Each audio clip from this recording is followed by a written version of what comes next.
Good evening and welcome to KTN Prime. It is the 24th day of September 2015. A day, actually it's about 1 month to the Tanzanian elections in which a new president will be elected to take over Jakaya Kikwete.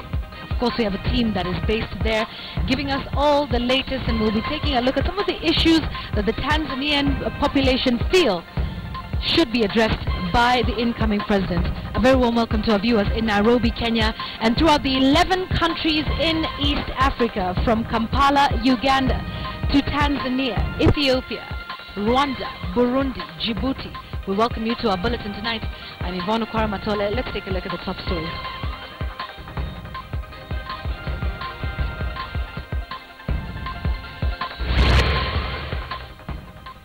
Hundreds perish in Saudi Hajj stampede. And brewing diplomatic row between the UN and Kenya over a ship with alleged illegal cargo. Some of those criminals want to abuse the upcoming festivals. Plus, police in Uganda and Kenya issued terror alerts over the Eid season. And world leaders set to attend the United Nations General Assembly in New York.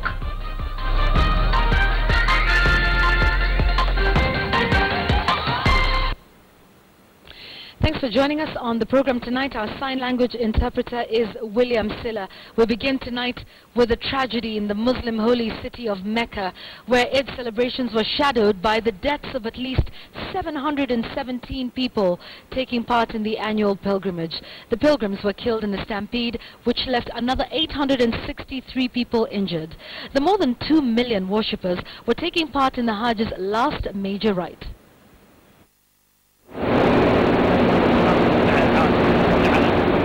At least 717 pilgrims have been confirmed dead in the Saudi Arabian city of Mecca following a stampede that saw 863 others injured. The faithful were among 2 million pilgrims that visit Mecca to take part in the last major ritual of the Hajj pilgrimage, with they held pebbles at stone pillars representing the devil to signify their rejection of evil. According to a Saudi press statement, a large crowd of Islam faithful was headed toward the pillars when the incident occurred. 4,000 workers, 220 ambulances and other vehicles have since been deployed to Mina to mitigate the situation. This is the latest and one of the worst in a number of tragic incidents that have happened around Hajj pilgrimage exercise. Just days ago, 109 people were killed when a crane collapsed at yet another holy site. The worst, however, happened in 1990, where 1,426 pilgrims lost their lives in a similar incident. The most recent happened in 2006, where 364 people lost their lives in a crash during the stone-throwing ritual. In Kenya, the Supreme Council of Kenyan Muslims, SUPKEM, has confirmed that most Kenyan pilgrims are safe. Here in Kenya, the United Nations has formally protested to the government for detaining a ship which was alleged to have carried illegal weapons at the port of Mombasa. The UN office in Nairobi now says the weapons were properly cleared and were destined for the Democratic Republic of Congo for peacekeeping operations. But as Samogina reports, Kenya has rejected the UN charge, saying the raid on the ship was a security issue. The United Nations has broken its silence over the controversial cache of weapons in UN-branded armored vehicles seized in a Norwegian vessel. Kenyan elite police squad in a sting operation seized the vessel the moment it docked at the Mombasa port, and its inspection revealed the ship was carrying weapons. But the UN claims Kenyan authorities breached international protocols by circumventing the body in the inspection. An assertion rebuffed by the police spokesman Charles Owino, who says there was no breach of protocol, but a detailed statement will be released after consulting the Foreign Affairs Ministry. We got wind that it was carrying things that were not authorized or were not supposed to come to this country. And that's why it was seized, and we did thorough search, and we found arms and things that we suspect could be illicit drugs. Investigations are still continuing. In what is shaping up as a diplomatic standoff, the United Nations says the weapons were part of a legitimate consignment that was declared at the point of entry in Mumbai, India, destined for the Indian battalion operating in the DRC. The UN claims the weapons were declared in the Bill of Lading, an agreement between the shipper and the transportation company declaring the contents, its origin and destination. But the United Nations admits a manifest of the weapons was not made. This is a document used to provide proof to government agencies of the contents of a cargo vessel. UN is also alarmed with reports that drugs were also seized in the vessel, saying responsible authorities are currently investigating the claims. The continental body, however, says it has cooperated with the Kenyan authorities since the vessel was detained, liaising with the Foreign Affairs Ministry over the fate of its consignment. Samogina, KTN News. And it is on that note that we form the basis of our big question tonight. Should Kenya have involved the United Nations in the cargo inspection, in the inspection of the ship carrying illegal cargo? Should Kenya have involved the UN in the inspection of the ship carrying alleged illegal cargo? Send us your thoughts to the number 22155. Please start with a yes or a no, followed by a brief comment. Also remember to leave us your name and where you are texting us from. We'd love to hear from you. That number again is 22155. Start with a yes or no, followed by a brief comment. You can also get us on Twitter at KTN News, at Yvonne Okwara. Please use the hashtag KTN Prime so we can track your feedback on our big question tonight. Now, to a security alert by Kenyan police just a day after Uganda issued a similar warning. The two countries believe that Somali terror group Al-Shabaab could be planning a series of attacks in the region. Timothy Atieno has more.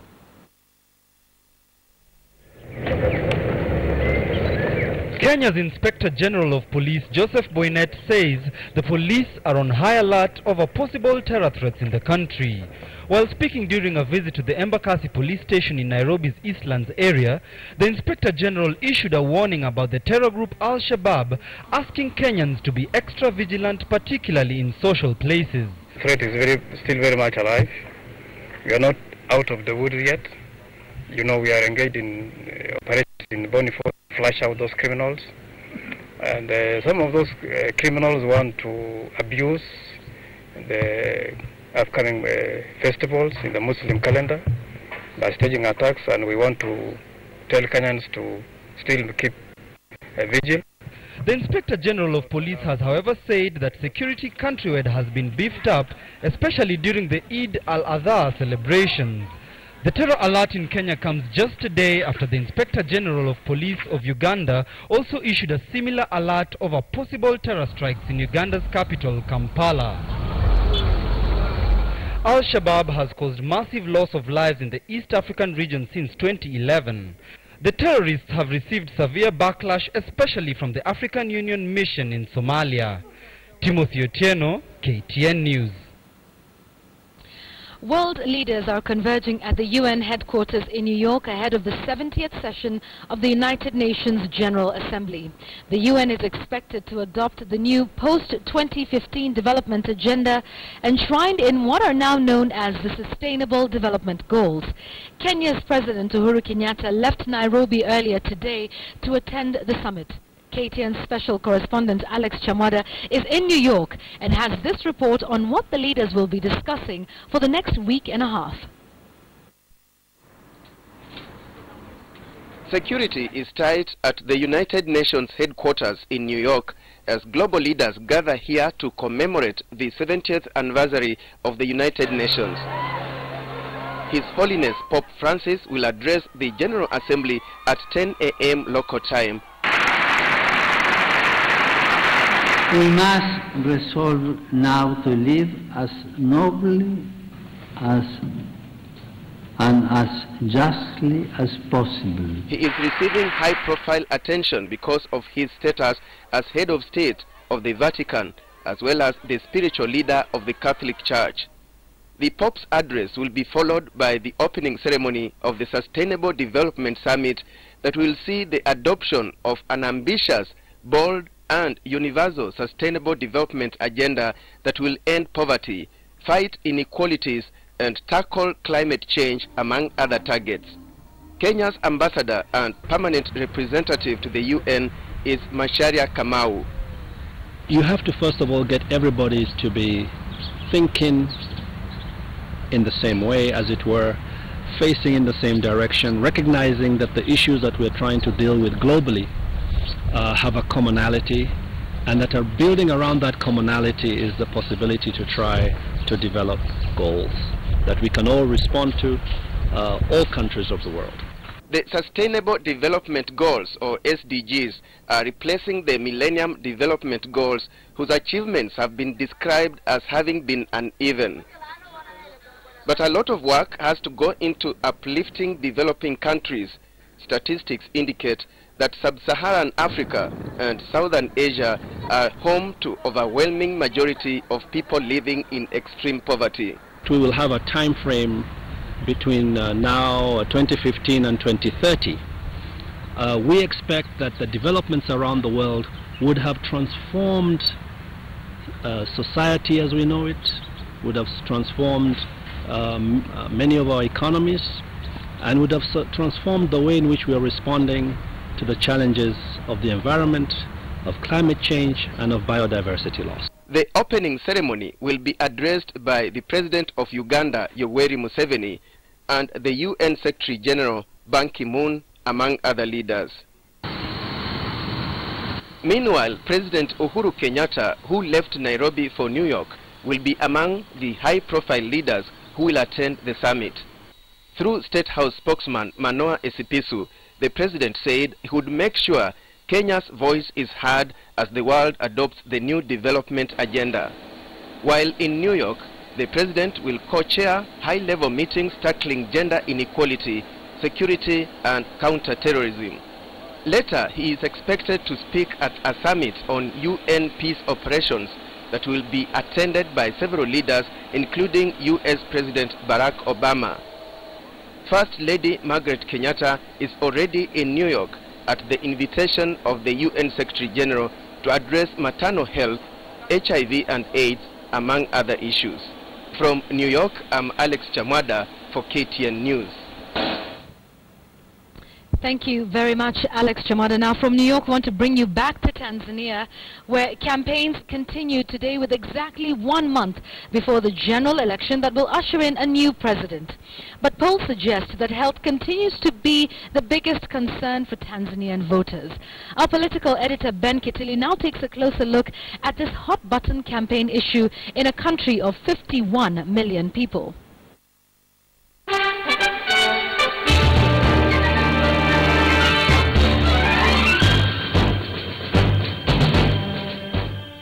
Over the next 30 days, Tanzanians will be going to the polls to elect their next set of leaders. But what are the issues in this election that they will be hoping their next president to address? According to a survey by Twaweza East Africa, a majority of Tanzanians cited health as their most pressing concern. And as it turns out, the health sector in Tanzania has been ailing for quite some time.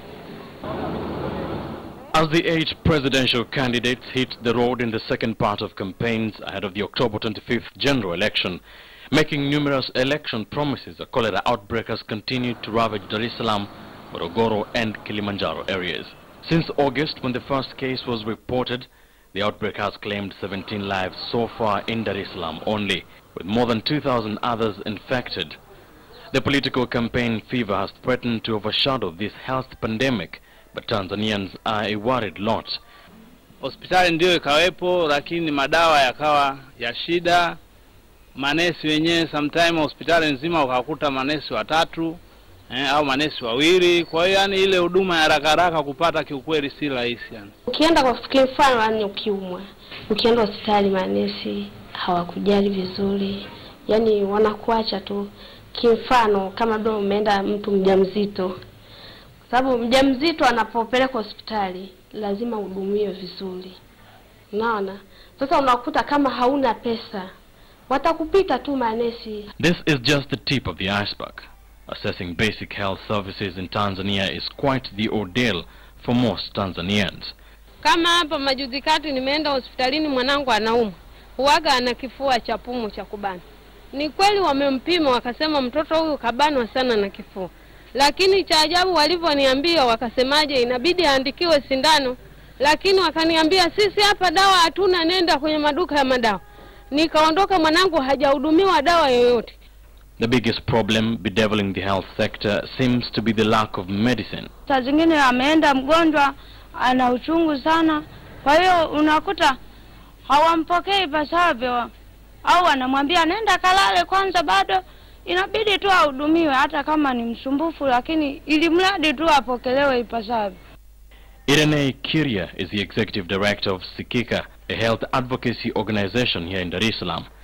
Kiria told KTN News that the problem begins at the planning level at the Ministry of Health, with only a paltry 1.8 trillion Tanzania shillings allocated for health in the 2015-2016 budget in a country of 51 million people. That is against 4 trillion shillings estimated demand by the health sector strategic plan, which started being implemented this year.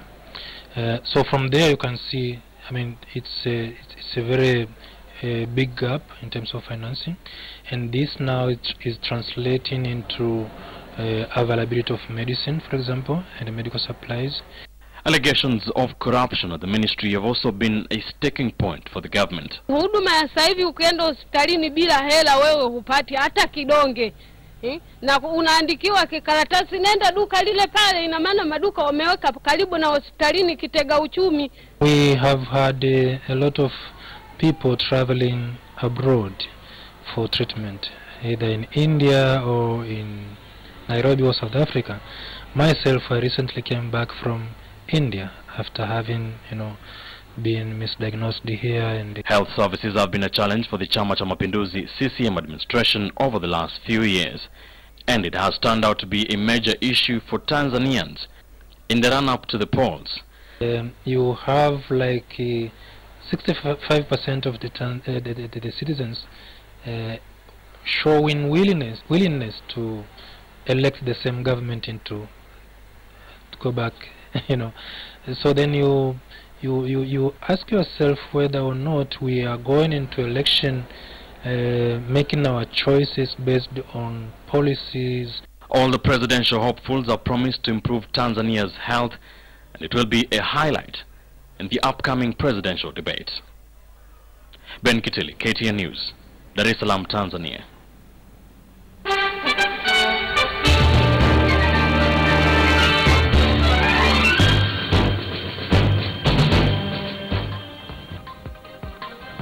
Tonight, a diplomatic row brewing between the United Nations and the Kenya government, and it's all about alleged illegal cargo found aboard a ship. We're asking you today, should Kenya have involved the UN in the inspection of the ship carrying alleged illegal cargo?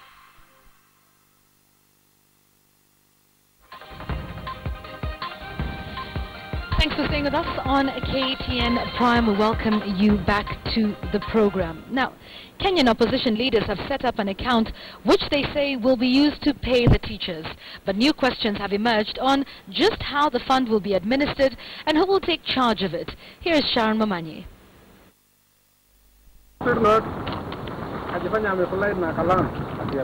It could be one of the Jubilee government's biggest investment that is meant to ease congestion at the port of Mombasa and at the same time review the almost dead railway transport system in the country.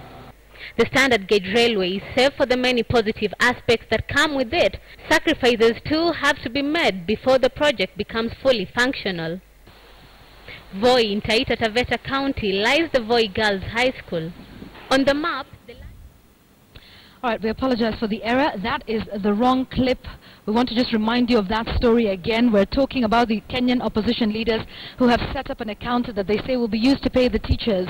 New questions now are emerging on just how the fund will be administered and who will take care of it. Let's now get that story from Sharon Momanyi. Sisi sasa tumeamua kuanzia leo tunafungua account ya solidarity na walimu. The announcement that made the climax of the CORD rally held in solidarity with striking teachers, but for many Kenyans the announcement was in fact an anticlimax. Ile kitu mimi najua mwalimu ni mwajiliwa wa state. na ile kitu itasolve hiyo problem ni walimu wakae chini na state waongee hii maneno. Mambo ya kuchanga pesa, kusema kweli mimi sioni uhalali wa hiyo pesa. Ile pesa walimu wanahitaji ni bilioni 170. Laila mwenyewe alishanga tu kitu kidogo sana 100,000. Ukilinganisha na 170 billion, that is a drop in the ocean. Nikitoa hata 500 ama 1000 itasaidia kweli? Haiwezi saidia. Yet others thought the move is a step towards supporting teachers.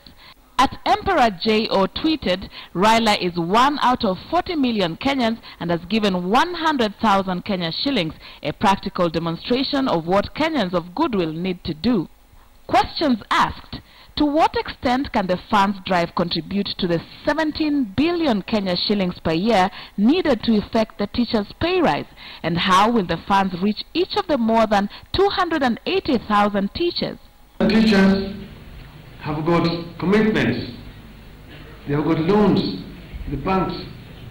They pay rent to the landlords and so on, and all this is going to be due.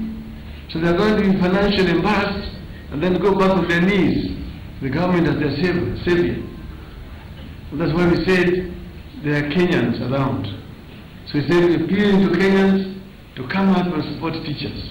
Through KTN's request, Safaricom's Corporate Affairs Director Stephen Chege confirmed that the paybill account was registered on Wednesday, 23rd of September 2015, and that at 12:30 p.m. on 24th September, that is Thursday, the amount collected in the account was 100,409 shillings.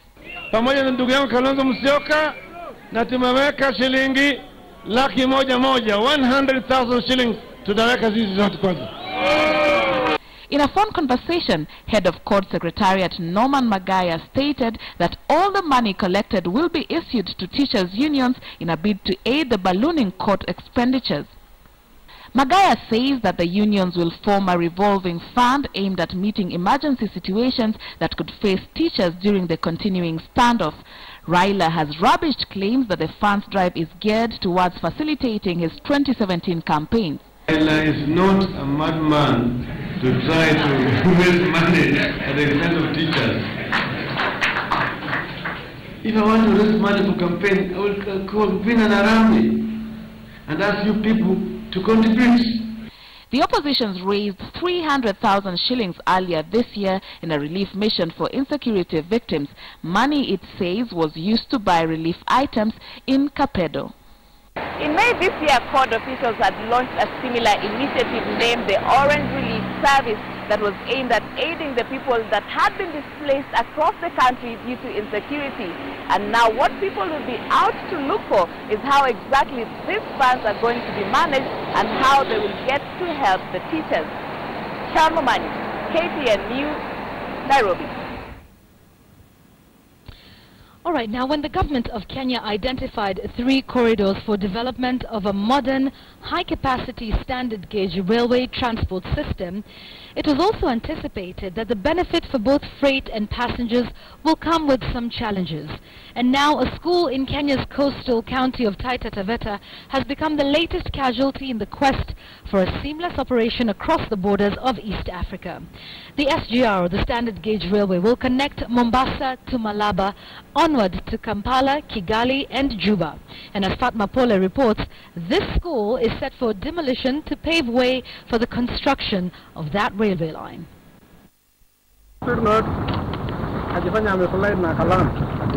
It could be one of the Jubilee government's biggest investment that is meant to ease congestion at the port of Mombasa and at the same time review the almost dead railway transport system in the country. The standard gauge railway is safe for the many positive aspects that come with it. Sacrifices too have to be made before the project becomes fully functional. Voi in Taita Taveta County lies the Voi Girls High School. On the map, the learning institution of over 600 students lies on the path of the railway stretch. What that means is that the school that has been in existence for decades will have to be demolished and relocated.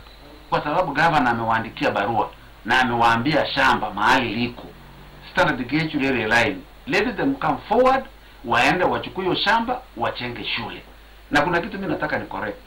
Wizara ya Elimu Voi haichasema ya kwamba watapata shilingi 1500 kutoka kwa standard gauge railway line.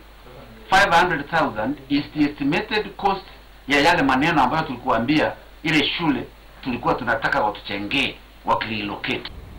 The Kenya Railways had promised monetary compensation with an assurance that the institution will not be brought down until arrangements to have them relocated are completed. But so far, this assurance appears to be far from reality.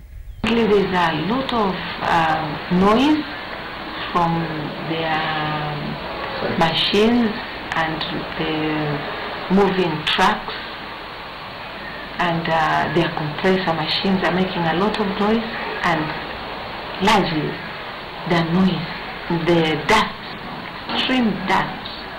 But it's not just this school that has been affected. At least 10 other schools in Kwale and Taita Taveta counties are in the predicament. The issue of compensation has so far proven to be the biggest hindrance to the SGR project. In Nairobi County, it is the center of a court row between the county government of Nairobi, the National Land Commission, the Kenya Railways Corporation, the Chief Land Registrar, and the Attorney General.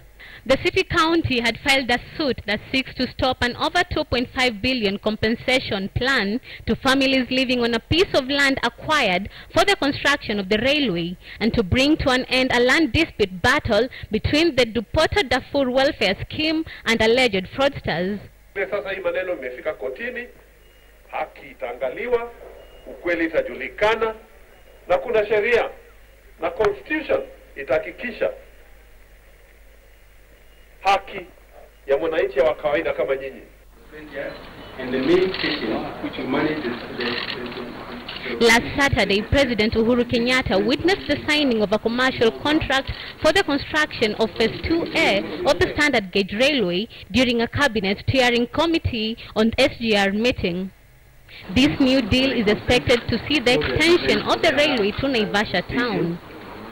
A section of Kenyans are, however, of the idea that work on the Standard Gauge Railway needs to be stopped until all compensation issues are sorted out. Fatma Pole, KTN News.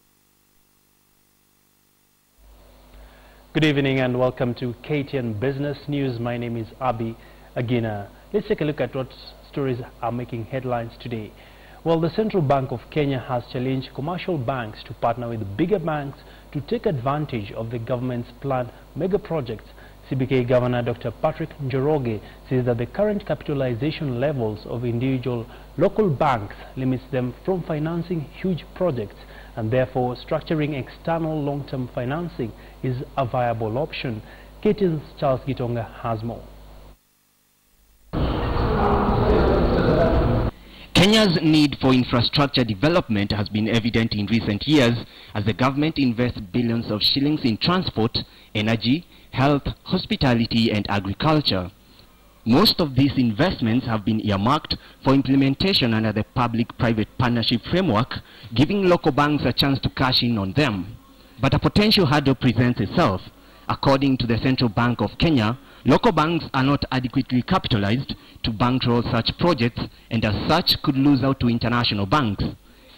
Given the consideration financial outlay involved in infrastructure projects, commercial banks would need to enhance their capital base to participate in PPPs while remaining compliant with regulatory requirements. The Central Bank of Kenya is advising commercial banks to partner with stronger banks elsewhere so as to boost their financial muscle for long-term financing of infrastructure projects. To note that banks in Kenya have started to explore solutions such as collaboration with multilateral lenders and development finance institutions to obtain long-term funding for infrastructure projects. The government has highlighted over 71 infrastructure projects under the PPP framework, and according to the Kenya Bankers Association, if local banks are to benefit from these projects, then they should adopt the culture of joint financing to overcome individual capital inadequacies. A classic example of this happened in July when a consortium of local and international banks arranged a long-term facility to finance construction of a new pipeline from Mombasa to Nairobi at a cost of $350 million. You can really structure a facility that requires quite some size of capital by simply syndicating. So you get a number of players coming together and structuring a single facility by syndication. The Kenya Bankers Association is currently holding a two-day research conference that will identify how best local banks can participate in funding infrastructure development. Charles Gitonga, KTN News. Many thanks there, Charles. From banking now to telecommunications, where mobile phone manufacturers are calling on Treasury to review its stance on the 16% value-added tax on mobile phone and ICT accessories. In an exclusive interview with Tecno's General Manager, Livingstone Migwi, he says sales numbers have fallen by 2/3 since the tax was imposed. The VAT on ICT gadgets was reintroduced in 2013 to plug in the budget deficits. Looking at the telecommunications industry, are there some interventions you would like to see the regulator bringing on board just to make sure that the environment is conducive for players like you and others? All the manufacturers will tell you this. The VAT bill on devices has been a big pain for us, and not just for us but also for the consumer. How big? Because the consumer now has to pay an extra premium to access the device. If you Does look this really affect the sales volumes? It initially did, and right now it's stabilizing. If you look at, by the time the VAT, the 16% VAT on devices was introduced, yes, sales were 2 or 3 times what we have now. Also, this has also opened up now the floodgates to bring in counterfeit products, and also to bring in devices that there are some people who are bringing devices that are not paying tax. So you end up having a very unbalanced market. So we would like the regulator and the government to look at VAT. I think it's a key pain point, not just for the manufacturer but also for the consumer. Well, to get the full interview of that, you can access it on our website. Moving on, the Kenya Private Sector Alliance has now thrown its weight into the ongoing impasse between the Kenya National Union of Teachers and the government. KEPSA is calling for sobriety between the two parties, insisting that the current stalemate, if not quickly resolved, will hurt the economy. KEPSA is now offering to arbitrate in the best interest of the country. KEPSA insists that an amicable solution will put an end to the current standoff between teachers and the government, resulting in a return to normalcy in all learning institutions. They are now calling for parties to engage in meaningful, productive and pragmatic discussions without destroying all the gains achieved so far, both economically and in the education sector.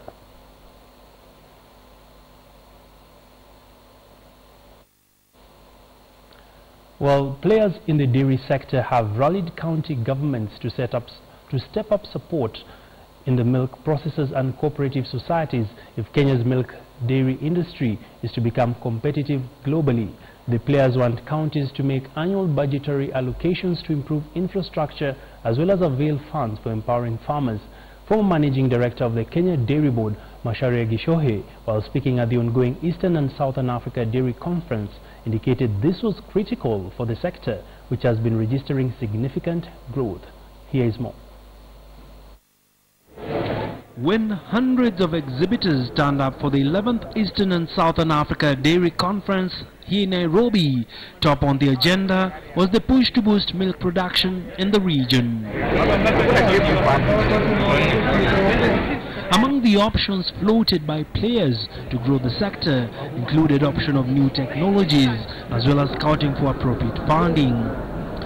I would really like to see more of these counties budgeting some monies to support the farmers organizations and the cooperatives, and putting things like kuras and encouraging the farmers to produce more, because dairy is one sector that can show results very quickly. With a fast rising population pegged at about 140 million across East Africa, annual milk consumption has been on the rise, nearly outstripping supply. The sector accounts for about 14% of the agricultural gross domestic product and 3.5% of the total GDP. And according to stakeholders, this is creating new opportunities for regional players to tap in. Dairy farming is presently the mainstay of a number of counties, mainly within the North Rift and Central Kenya region. With Kenya's dairy being regarded as the most advanced in East Africa, worth billions of shillings, dairy farmers continue to incur huge losses associated with the milk storage, animal feeds to poor infrastructure, which has to a large extent impacted on pricing of the commodity. The machines that we have to import, the tax is very high, so you realize that that is taking a lot of the company's income, and also in terms of providing feeds to the farmers. Despite the underlying concerns raised by players, the dairy industry continues to post significant growth year on year. The dairy sector in Uganda has grown seriously, the dairy sector in Rwanda has grown seriously, and even Tanzania. So here in Kenya, where we are big in the dairy industry, we require to do a bit more because the other countries are really coming up and they are looking at Kenya. So we really require to put a bit more, we increase our production and we increase our productivity and our efficiency. A number of dynamics have emerged in the industry, which is currently consolidating, with more buyouts and mergers being the order of business. Abi Agina, KTN Business.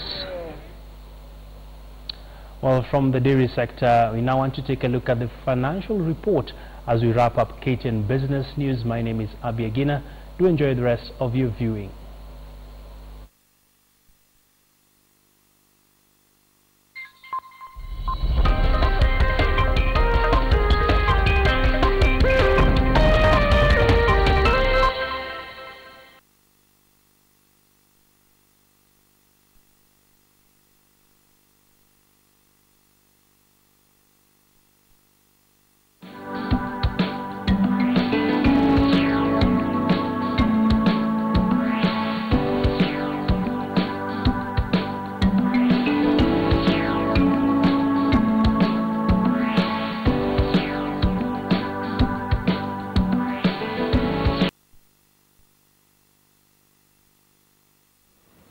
Now time for the sports news. Mobile telecommunication company Safaricom has a 50 million sponsorship deal with My Professional Dream Academy's MPD that is set to see the development of grassroots football in the country.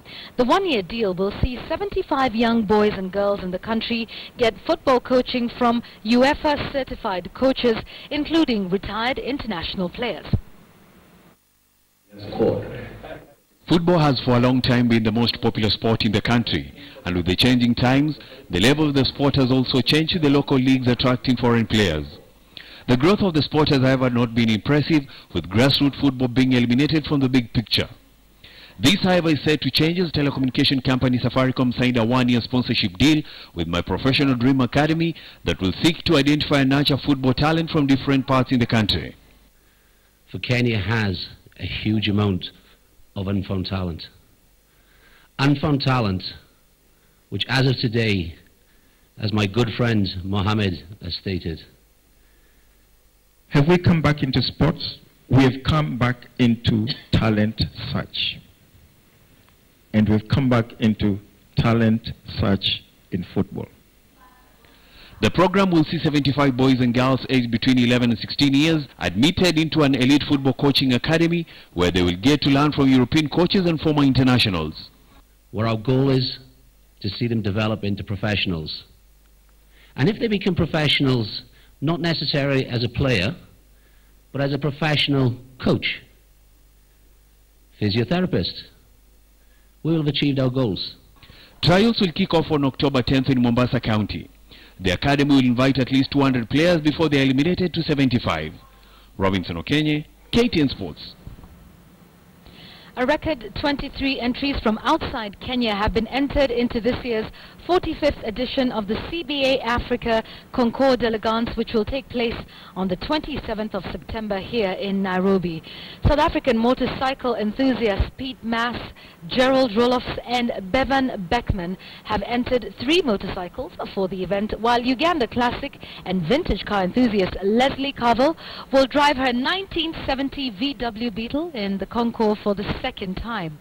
CBA Africa, who are the event's main sponsors, have increased this year's prize fund to 2.5 million shillings in a bid to reward competitors as they seek to encourage more competitors to take part in the prestigious event. FM Africa has appreciated and noted the potential growth of this event, which is on record, and we're having a chat this morning about it. It's the biggest family day, really, in this country. So we want to officially welcome all the international visitors and all the guests who will be coming from within the country to enjoy the country and enjoy Kenya. With Football Kenya Federation expected to go to the polls in a few weeks' time, one of the contenders, Nick Mwendwa, is upset that the incumbent Sam Nyamweya is shifting goalposts to favor him. Mwendwa, who is campaigning in his quest to kick out Nyamweya off his perch, says the FKF Supremo keeps on changing the agreement that he made with the delegates earlier on to favor himself. FKF elections are slated for November the 13th, and already Sammy Chalet and Nick Mwendwa have shown interest in clinching the top seat. We do not want to have a fight with FIFA. We respect them. And if they give a directive, then we shall so follow it. However, we want to make our point and negotiate that the kind of president we have does not respect any decision that the supreme organ makes. And consistently since 2012 has not done so. Even the latest at Zagreb. And we want such a fraud of a leader to be removed. Because it's fraudulent to mislead Kenyans and to mislead FIFA just in view of gathering, thinking that you gather some numbers to win your election. We are therefore asking for this.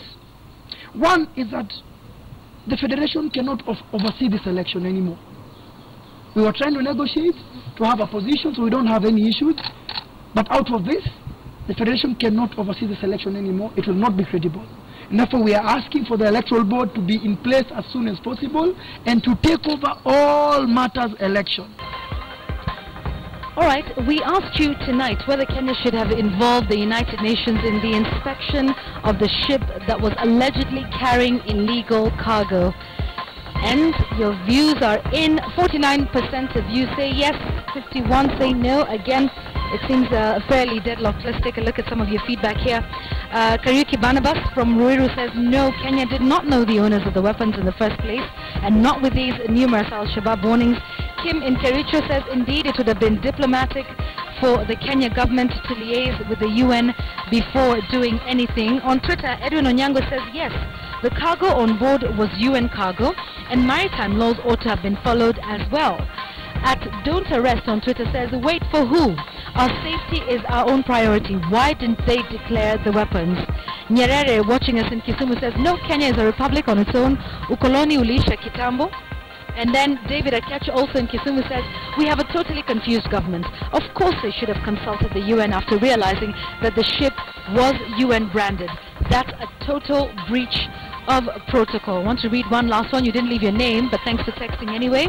You said, yes, they should have done so because I don't think the UN agency can collude with terrorists. In fact, they're helping us fight terror. Those are your views tonight on SMS and on social media. We thank you for joining us on KTN Prime right here on KTN News tonight.